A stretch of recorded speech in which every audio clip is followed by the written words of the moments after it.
Muy buenos días, tengan todos ustedes. Muchas gracias por acompañarnos a nuestra sesión general del hospital correspondiente al día 3 de julio del año 2025. Hola, buenos días a todos. Bueno, les agradezco la presencia a todos el día de hoy. Esta sesión se planeó con un motivo para conmemorar el Día Mundial del Lupus.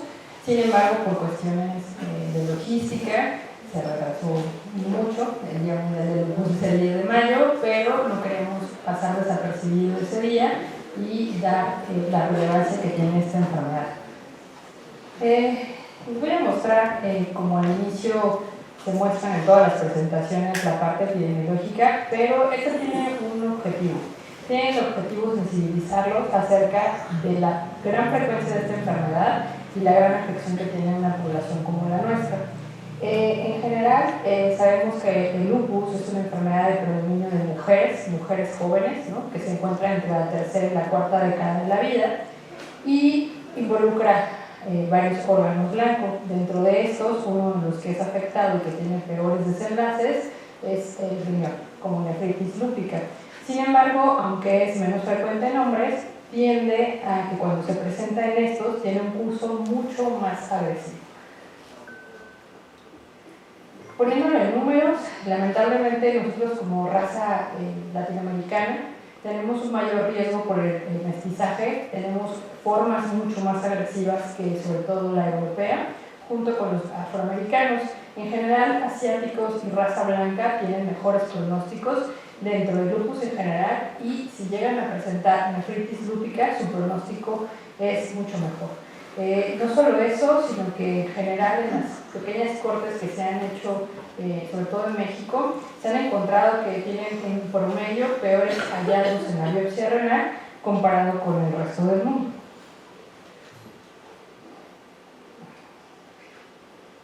Dentro de la fisiopatología en general de la nefritis lúpica se han encontrado distintos genes.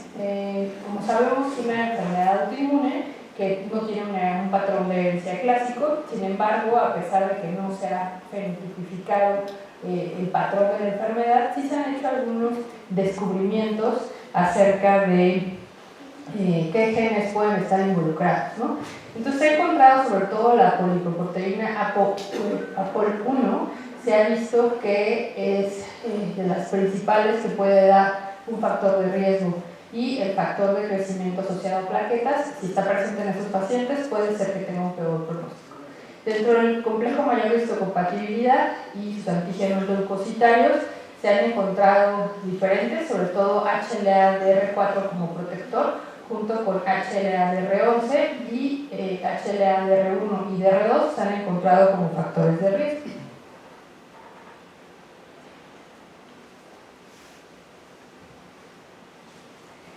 Tenemos que se desarrolla la enfermedad en un inicio temprano, esto es entre los 6 a 36 meses de diagnóstico de la enfermedad. Es una enfermedad que tiene como dos particularidades cuando se presenta en el lupus. Uno, los pacientes que hacen nefritis lúpica tienen que ser pacientes que debutaron con lupus a una edad más temprana, ¿no?, en la adolescencia o adultos jóvenes.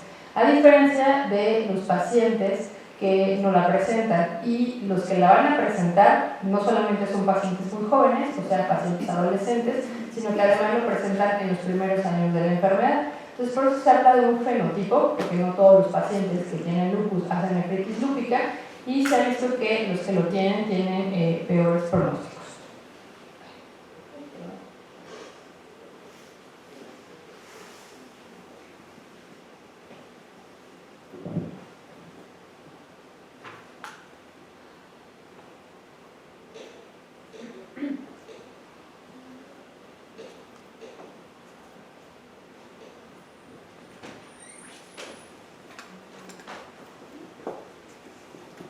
Hablando específicamente del lupus eritematoso sistémico, como les decía, va a estar caracterizado por brotes y recaídas.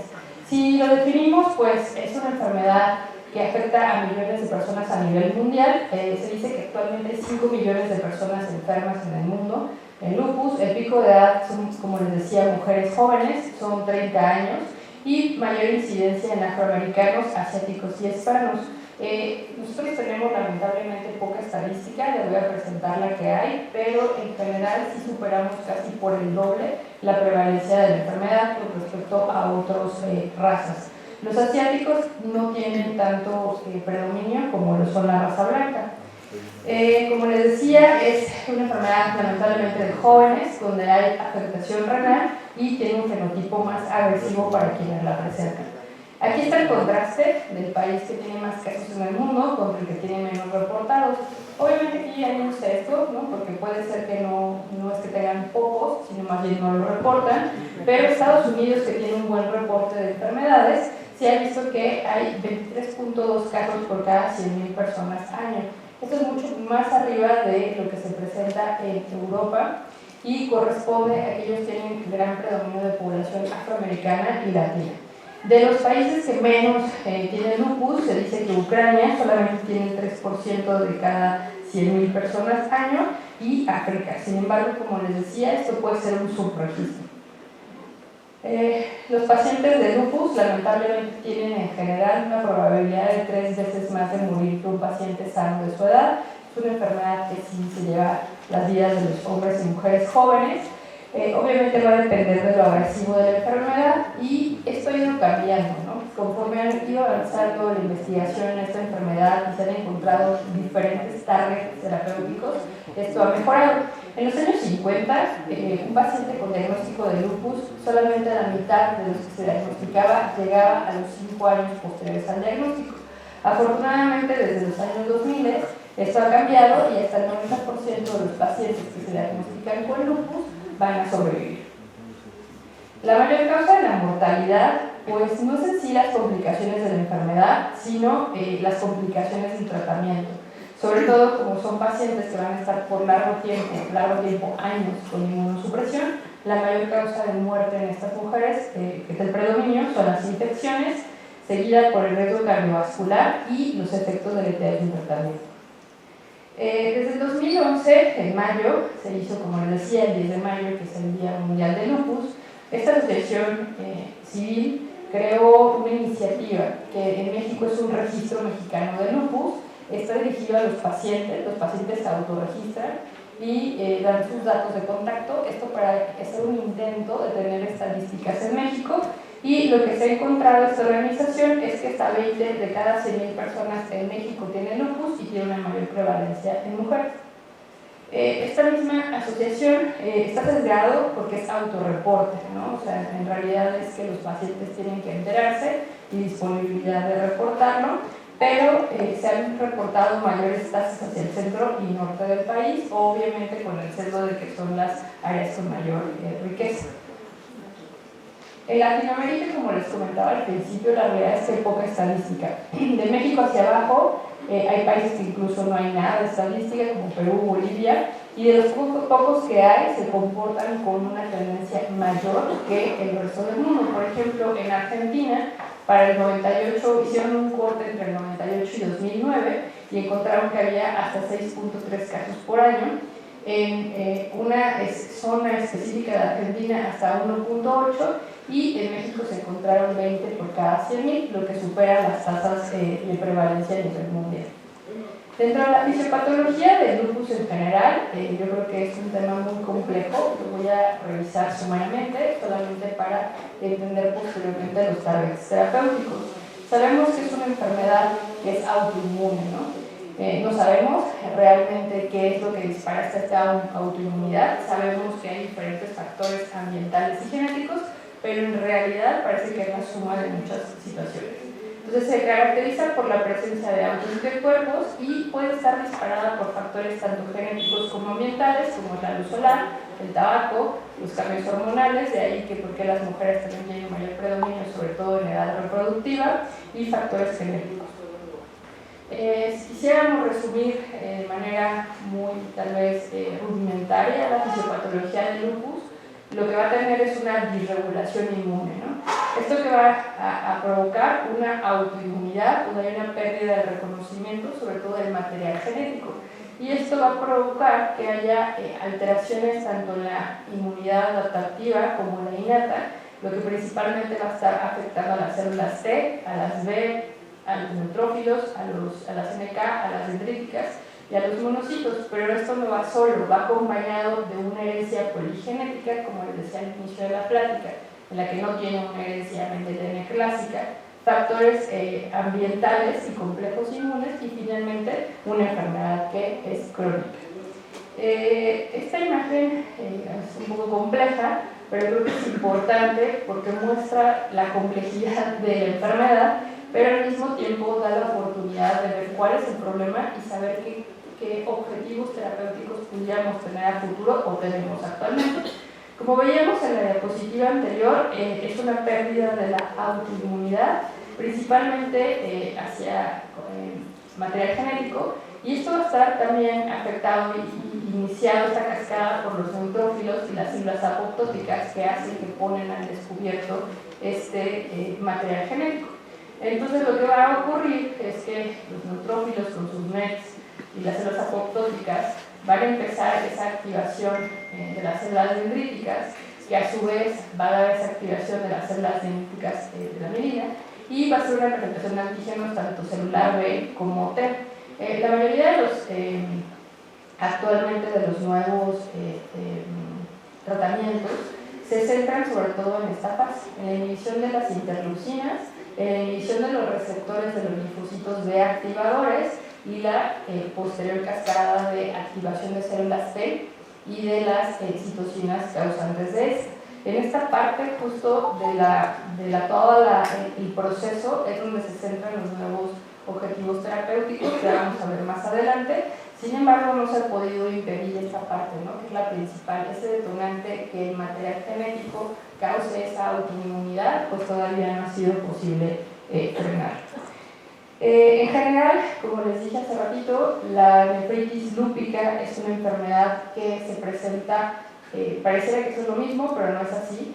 Se presenta en pacientes que debutan más jóvenes, y cuando debutan se presenta al poco tiempo, ¿no? Incluso, lamentablemente, muchas veces la nefritis lúpica es el debut de esa enfermedad porque no se tenía pensado anteriormente. Un paciente que hace nefritis lúpica, el fenotipo es joven, que va a presentar este cuadro dentro de los 6 a año y medio de tratamiento que ha tenido de lupus, y es una afectación a un órgano blanco importante. Dentro de todos los enfermos que tienen lupus, hasta el 50% van a presentar nefritis lúpica. Entonces es una complicación grave dentro del lupus, discapacitante y que pone en peligro la vida. En Colombia se hizo una corte, creo que es importante darle relevancia a las cortes de Latinoamérica, porque a nosotros nos pasa mucho que cuando leemos las guías europeas, específicamente las de EULAR, las sentimos muy lejos de nosotros. En nefrología casi nunca seguimos las recomendaciones EULAR, no porque sean malas, sino porque su población es muy distinta a la nuestra. Ellos están acostumbrados a tener un lupus mucho menos agresivo, menor presencia de nefritis lúpica, y si se enferman, en los europeos tienden a tener una remisión, cosa que no ocurre en los latinos. Entonces nos basamos más en guías americanas porque ellos tienen mayor población, tanto latina como afroamericana, pero sin embargo creo que aparte de eso debemos de seguir y hacer nuestras cortes, porque aparte de los factores genéticos que les mostré, se han demostrado clústeres de familias y de comunidades con variantes de lupus muy agresivo, sobre todo en la zona sureste del país, en Oaxaca.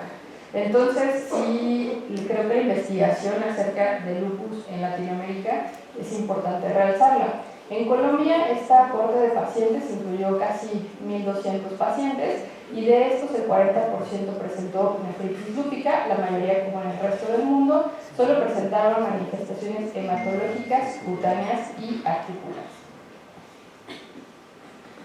Los factores de riesgo específicamente para nefritis lúpica son casi los mismos para lupus. Sin embargo, como les decía, hay un predominio de jóvenes. Los hombres sabemos que tienen menor presencia de esta enfermedad. Sin embargo, cuando la tienen, van a ser una nefritis lúpica y es mucho más agresiva. Que seas no europeo es un factor de riesgo, Y ser blanco es un factor protector. O sea, si vemos las tasas de afectación, pues son muy distintas. En cuanto a la mortalidad, pues ya les comenté que la principal causa de muerte en los pacientes con lupus pues son las infecciones, la cardiovascular y las complicaciones per se de la enfermedad.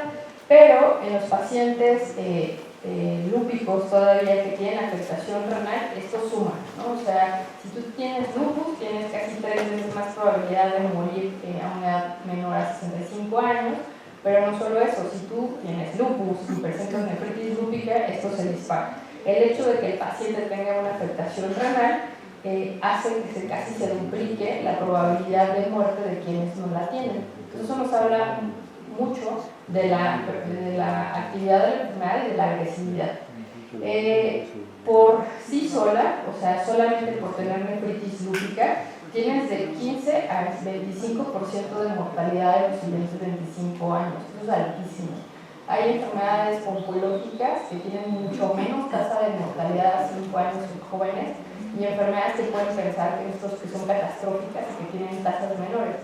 El tener 18 años y tener un pronóstico de 25% de mortalidad a 5 años es devastador, y de ahí por qué la importancia de realizar esta enfermedad. Y no solo eso, sino que tal vez los pacientes, aparte que tienen gran mortalidad, muchos de ellos van a llegar a diálisis. Entonces, de los pacientes que tienen nefritis lúpica, entre el 10 al 30% tienen riesgo de progresar la enfermedad y requerir una terapia de sustitución renal, sea diálisis o trasplante renal.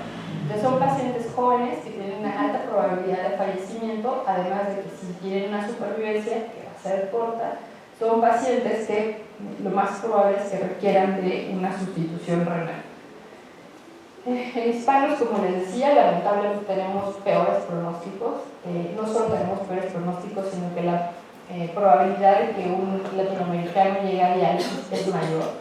Tenemos peores hallazgos en la biopsia renal, manejamos niveles de creatinina peores y peor proteinúria. O sea, de todo tenemos de perder. Somos menos respondedores a los tratamientos y recaemos más. Entonces es por eso que la investigación del lupus en Latinoamérica debe de impulsarse, porque somos muy diferentes al resto del mundo. La fisiopatología del lupus pues, tiene que ver con la fisiopatología que les mostré anteriormente, solo que la diferencia va a ser la activación y el depósito de complejos inmunes en el riñón. Sabemos que esto se da en un escenario de individuos genéticamente predispuestos, que tienen alelos de riesgo, que son principalmente APOL1, esa es pregunta del Consejo para los residentes de NEPRO, y factores protectores SDR4 y DR11, la raza afroamericana. Sin embargo, se han hecho esfuerzos para fenotipificar el lupus, o sea, para con miras de decir, bueno, ok, te diagnostico de lupus, te hago una secuenciación, veo que tienes estos genes de riesgo, a lo mejor soy más agresivo en el tratamiento, o doy prioridad porque tienes mayor probabilidad. Sin embargo, no se ha encontrado que tú, solo por tener esos alelos, no es suficiente para que se explique la nefritis lúpica. Incluso lo pueden tener personas sanas. Lo que te dice es que si tienes lupus y tienes estos factores, tienes mayor probabilidad de presentar nefritis lúpica, pero lamentablemente no se ha encontrado un fenotipo en el que nosotros podamos dar o guiar un tratamiento. Entonces, tal vez en el futuro sea eso, ¿no? Fenotipos para nefritis lúpica, para dar tratamientos inmunológicos muy puntuales para cada paciente y sobre todo para modular la intensidad. Si sabemos que la principal causa de muerte en estos pacientes son las infecciones, si tuviéramos una guía adecuada en la que pudiéramos saber la intensidad de la inmunosupresión, pues aquellos pacientes que no la requieran nos salvaríamos, ¿no? De estar expuestos a una inmunosupresión tan prolongada. Como les decía, hay genes, alelos que han sido encontrados como de riesgo y alelos protectores que casualmente los tienen los europeos y no los heredaron, ¿no? Tal vez venían en esta parte de ojos azules y piel blanca, no los heredamos, entonces no tenemos factores protectores y tenemos sí mucha presencia de factores de mal pronóstico. Sin embargo, pues sí, existe un contexto de la etnia, tus factores genéticos, pero no podemos dejar de lado los factores ambientales y los factores de genes susceptibles a nefritis lúpica. Los pacientes que tienen lupus no siempre van a hacer nefritis lúpica, ya vemos que solamente el 50%, pero aquellos que sí los hacen tienen susceptibilidad en ciertos genes muy específicos. Entonces, el resumen de la fisiopatología del lupus: tendríamos igual una normalidad, tanto en la innata como la adaptativa. Finalmente, una producción de autoanticuerpos, una pérdida de la tolerancia, sobre todo la tolerancia hacia el material genético, y vamos a formar complejos inmunes. Lamentablemente, el riñón es una coladera que atrapa los complejos inmunes. No solo el lupus es una enfermedad que deposita inmunocomplejos, sino muchas glomerulopatías primarias se dan por esto, ¿no? En nefro decimos a veces que el riñón parece un vigilante, es como un vigilante de lo que a veces está subclínico. Hay muchos pacientes que debutan con glomerulopatías que son asociadas a cáncer y primero debuta el riñón y luego en el screening de buscarle sale el cáncer. Entonces el riñón es como ese centinela que está viendo las alteraciones en la inmunidad. La desventaja es que es totalmente un órgano blanco. Entonces la formación de estos complejos inmunes a nivel sistémico se van a acumular en el glomérulo. Y no solo eso, sino el mismo glomérulo va a formar sus complejos inmunes y va a haber daño celular. Es por eso que el lupus es tan catastrófico para el riñón.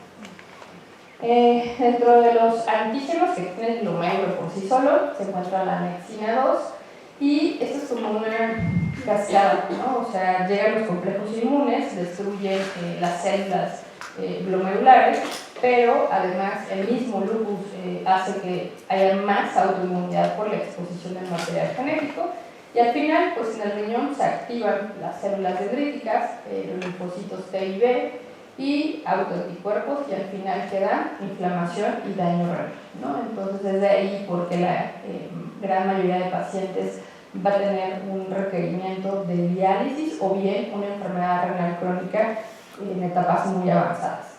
Esta es la fisiología, la fisiopatología anterior, ¿no? Que es la del lupus, pero donde entra el riñón, que no entra en otras variantes, ¿no? Esto no pasa en piel, esto no pasa con manifestaciones articulares. Lo que pasa en el riñón, en ese 50% de los pacientes que lo presentan, es que se van a almacenar el depósito de los complejos inmunes en la membrana basal glomerular, y de manera local va a haber una activación de los linfocitos T y B que finalmente va a desencadenar el daño a nivel renal. Las manifestaciones clínicas, hay como dos escenarios. Un escenario es aquel paciente que ya se diagnosticó con lupus y que en el seguimiento de la enfermedad el reumatólogo o el nefrólogo se da cuenta que tiene actividad a nivel renal.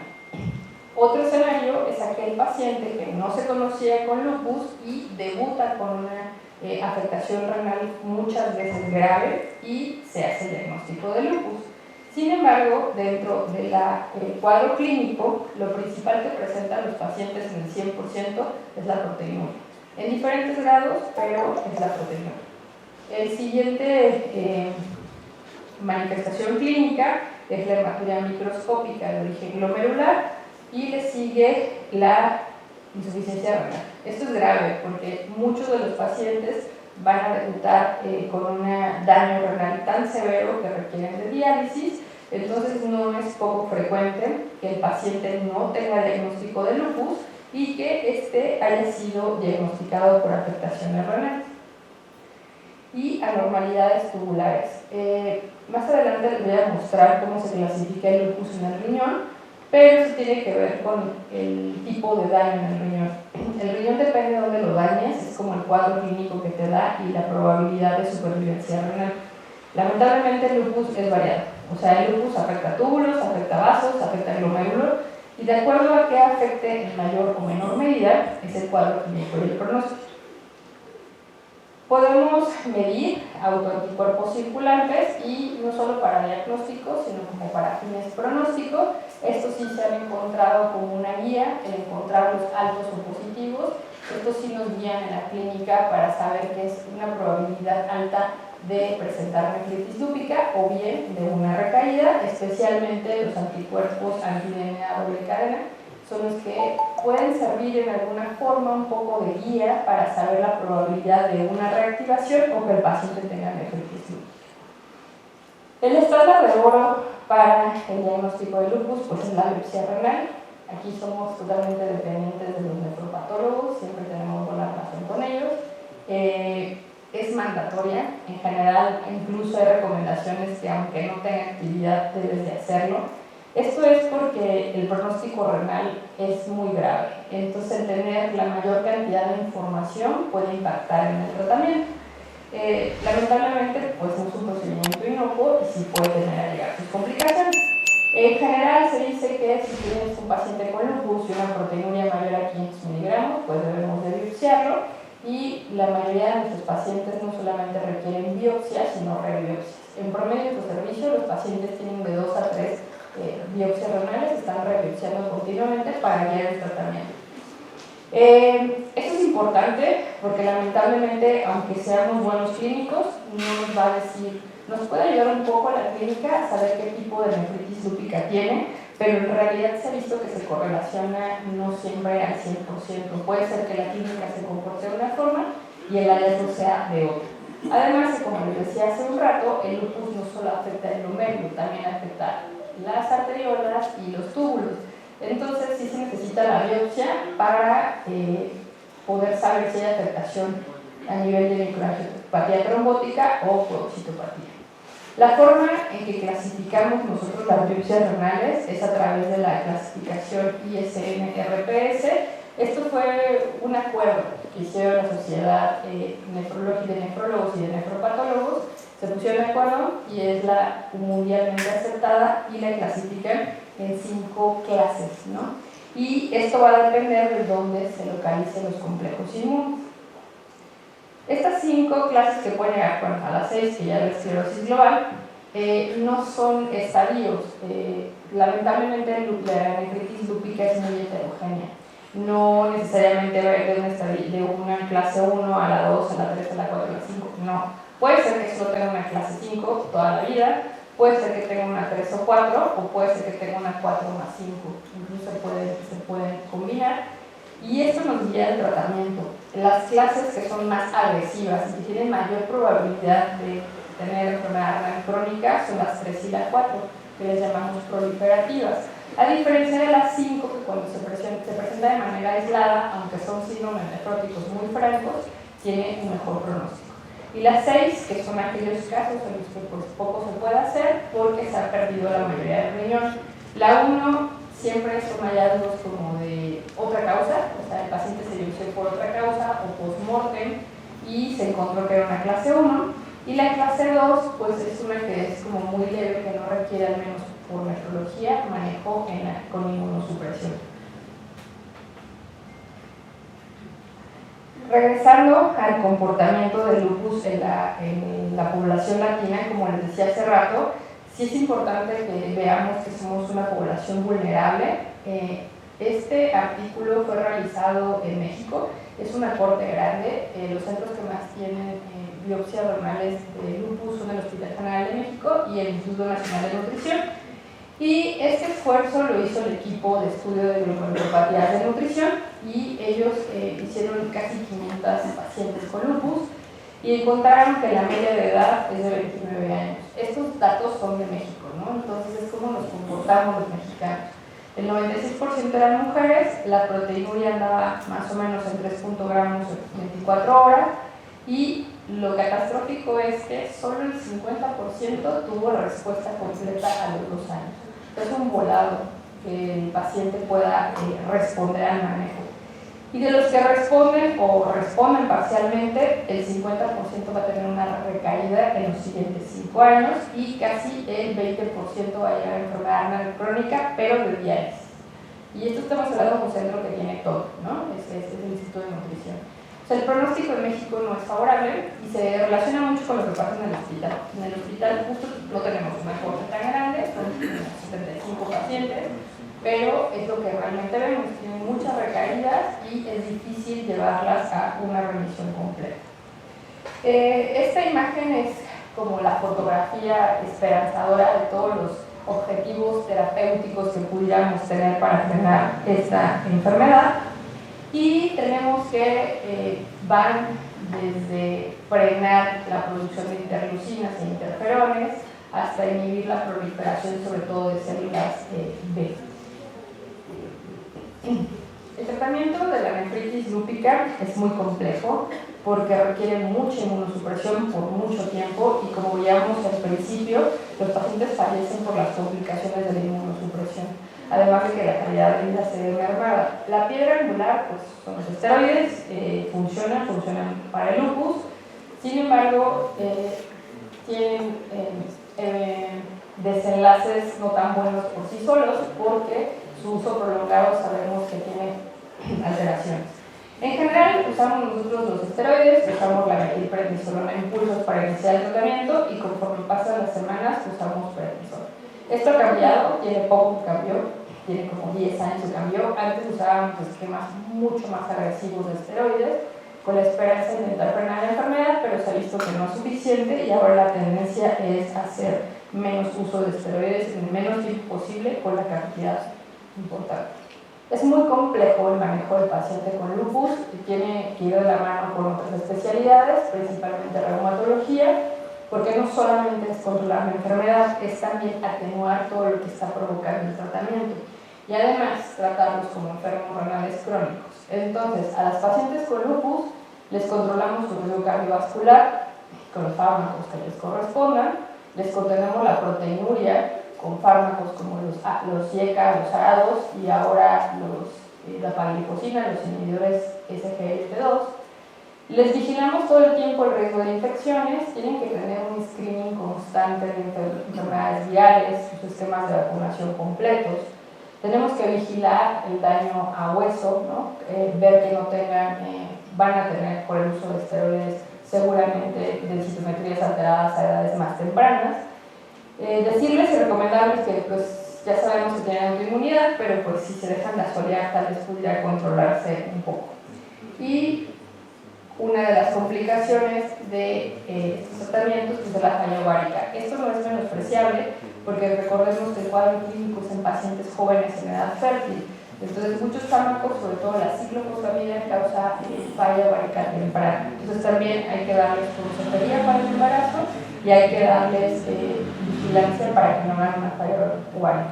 Entonces, estos tratamientos estarían divididos en aquellos que son para controlar los estragos del tratamiento, que es el riesgo cardiovascular, el riesgo de infección y el daño al sistema óseo, y los que son de soporte en general, que es la proteinuria y la exposición a la luz ultravioleta.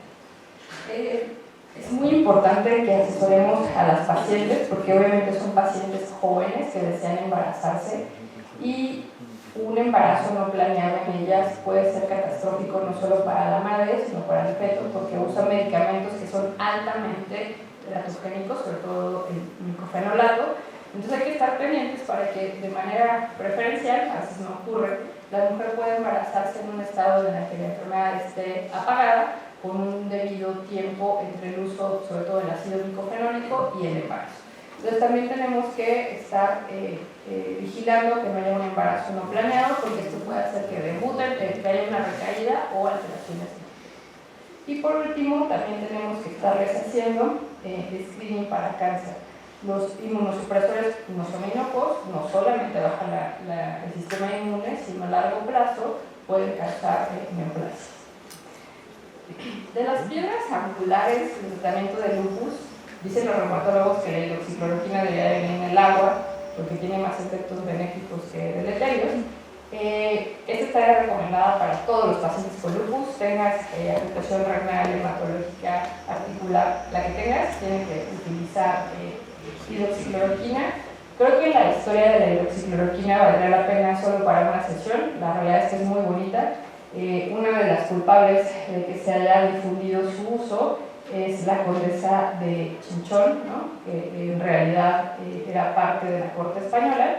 Este cuadro es un cuadro muy bonito que lo pintó Goya y se encuentra en el Museo del Prado de Madrid. Y esta condesa, que llegó a Perú como parte del imperio europeo, enfermó de malaria y pues en esa época, en el año 1600, no había que darle y los incas tenían conocimiento de que el extracto o los tés o el polvo que caía del árbol de quino tenía propiedades antimaláricas. Entonces a esta princesa le dan, a esta condesa, le dan infusiones del árbol del quino y se cura, ¿no? Entonces ella da esa como difusión. Los incas ya lo sabían, es lo que dicen que es como el regalo de los incas, y nosotros encontramos que en el test de la progresión de la enfermedad tiene factores inmunológicos, tiene factores que hacen que la inmunidad se controle. Hacen que tengan los pacientes con lupus menor incidencia de eventos trombóticos, que preserven la masa ósea y su uso es seguro en el embarazo. Es un fármaco que no es caro, es un fármaco que irónicamente no lo tenemos en el hospital, pero ese se tiene que dar en general a todas las pacientes con lupus. Por eso les decía que se debería dejar de dar incluso en el agua potable, porque tiene muchos beneficios. Se da a todos los pacientes, la recomendación es una recomendación fuerte, es 1A, 1B, y se da hasta 400 miligramos al día. La tolerancia es muy buena y realmente no tiene contraindicaciones. El efecto mayor puede ser toxicidad oftálmica, pero la verdad es que es muy poco frecuente. No les voy a aburrir con todo el tratamiento de lupus, solo les quería poner la muestra de todos los fármacos que toma un paciente con lupus. Y en general, un paciente con lupus no solamente toma hidroxicloroquina y esteroides, sino que siempre toma o ciclofosfamida o ácido micofenólico o ciclofosfamida más belimumab o ácido micofenólico más belimumab. Entonces el promedio tienen siempre de 2 a 3 agentes inmunosupresores, a veces hasta 4. Eso creo que solo igual al paciente trasplantado. Muchas veces irónicamente tienen menos fármaco inmunosupresores los trasplantados, y esto realza la complejidad de la enfermedad. El belimumab es de las nuevas drogas que nos da una esperanza, nueva para México un poco, no para el resto del mundo. Este anticuerpo es un anticuerpo monoclonal IgG contra la porcina alfa, y lo que hace es que inhibe la proteína estimuladora de linfocitos B, ¿no? O sea, la frena, y esto hace que no haya una proliferación. Dificulta la supervivencia de linfocitos B y entonces frena la actividad del lupus, sobre todo a nivel articular, cutáneo y renal. La ventaja de este fármaco es que ha demostrado que ayuda a que el paciente no recaiga. No apaga lo que estaba el incendio en ese momento, pero su uso continuo ha demostrado que va a disminuir las recaídas. Entonces creo que tener un fármaco de esas características disponible nos ayudaría. Lo tenemos en el instituto, pero tiene un candado, solo lo puede dar reumatología. No sé por qué los nefrólogos no lo podemos dar, pero está disponible. Otros tratamientos, ya se están buscando nuevos objetivos terapéuticos. Belimumab pues ya lo tenemos, y recientemente el anifrolumab, que este fármaco no ha llegado a México, sin embargo ya terminó su fase 3 hace más de 3 años y ha demostrado que ayuda a que se controle el lupus más rápidamente. Sin embargo tiene la desventaja que causa mayor presencia de herpes. ¿Qué es lo nuevo? Pues sobre todo la esperanza de nuevos fármacos que sean más específicos. Ya está habiendo estudios de vida real de anifrolumab, y bueno, la esperanza es que la investigación de lupus y sobre todo la tecnología en la farmacología haga tratamientos terapéuticos mucho más dirigidos, menos tóxicos y que ayuden al pronóstico de los pacientes. A manera de conclusiones, pues como les intenté demostrar, la nefropatía lúpica es una enfermedad compleja de predominio en mujeres jóvenes. Tiene desenlaces que pueden ser fatales, es una causa importante de pérdida de la función renal, sobre todo en jóvenes, y aunque tenemos claro varios factores que lo condicionan, no la entendemos de toda la fisiopatología, y existen actualmente nuevos tratamientos que parecen ser prometedores para el control de esta enfermedad. Muchas gracias.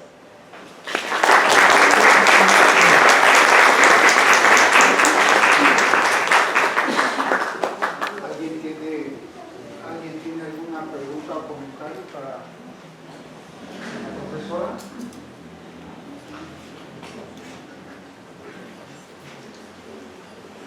Bueno, ¿alguien tiene alguna pregunta o comentario para la profesora de la sesión? Doctor Ricardo Santiago. Hola, buen día. Felicidades, doctora Echel, excelente plática. Comentar y retomar precisamente la importancia de uno de los procesos diagnósticos que comentaba la doctora, y que como hospital de tercer nivel estamos precisamente impulsando con el servicio de patología. Creo que es una muy buena oportunidad, inclusive para sesionar en diferentes servicios, medicina interna, patología y por supuesto nefrología, la inmunofluorescencia de las biopsias de patología. Y vemos la importancia precisamente de estadificar, o sea, precisamente la clasificación histopatológica de una biopsia renal te da pie a precisamente darle un medicamento que puede disminuir la reserva ovárica o dar una triple terapia con en este caso un monoclonal que sí contamos, pero esa es la importancia de la solicitud que finalmente pues deberíamos de tener. Tenemos una patóloga que es experta precisamente en la lectura de este proceso y creo que sería una buena línea de investigación. No sé qué opina, doctora, para que pues precisamente en los trabajos de los residentes pues podamos aumentar las cortes con las que contamos. Gracias por el comentario viniendo de Santiago, reumatólogo, lo aprecio mucho. Sí, yo creo que ya tenemos hartos a las autoridades porque hemos sido muy insistentes por la inmunofluorescencia, nos han dado todos apoyos si es posible, pero es que es indispensable. O sea, yo sé que parece muy raro que los nefrólogos se metan a la patología, pero es que necesitamos esa muestra. Agradecemos que se puedan hacer las inmunofluorescencias, porque aparte no es algo nuevo, o sea, la inmunofluorescencia tiene 40 años. El problema es un problema técnico que tiene el hospital, pero sí es indispensable. Entonces ya viendo la mortalidad de estos pacientes y aparte darles un piquete en el riñón de algo que no va a funcionar no sería ético, ¿no? Y como dices, para líneas de investigación sí, nuestra corte no es muy grande, ¿no? Pero tampoco es despreciable, y la realidad es que todas están biopsiadas y rebiopsiadas, o sea, documentación hay, entonces sí sería una muy buena idea para una línea de investigación activa. Doctor Echel, una vez realizado el diagnóstico y tener la certeza de la terapéutica ideal, ¿cuál es el pronóstico de reserva de la función renal en una paciente joven? ¿Cuántos años va a sobrevivir con una buena terapéutica médica y una vigilancia especializada? Sería complejo decirlo, porque creo que primero tendría que depender del tipo de clase que tuviera la paciente. Y lo que sí se ha visto es que hay lo que se llama respuesta inicial. Se ha visto que el paciente que a los primeros 2 meses responde bien, le va bien. Pero el paciente que no responde en los primeros 2 meses es un paciente que va a tener mayor recaída. Y creo que en nuestro contexto, la realidad es que en una clase 3 o 4 es una alta probabilidad de diálisis a 10 años. Muchas gracias. ¿Alguien más tiene alguna pregunta o comentario para la profesora? ¿No? Bueno, ya no habiendo más dudas ni comentarios, a nombre de la dirección del hospital le entregamos a la doctora Echel Rivas Bucio un reconocimiento por su excelente conferencia en la sesión general del hospital. Muchas gracias, doctora.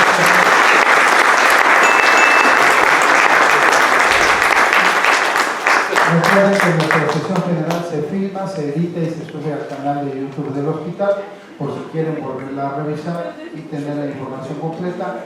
No olviden recoger sus constancias de asistencia a la sesión general todos los días entre 1 y 2 de la tarde, la de esta sesión la próxima semana en la jefatura de cursos, eventos y capacitación.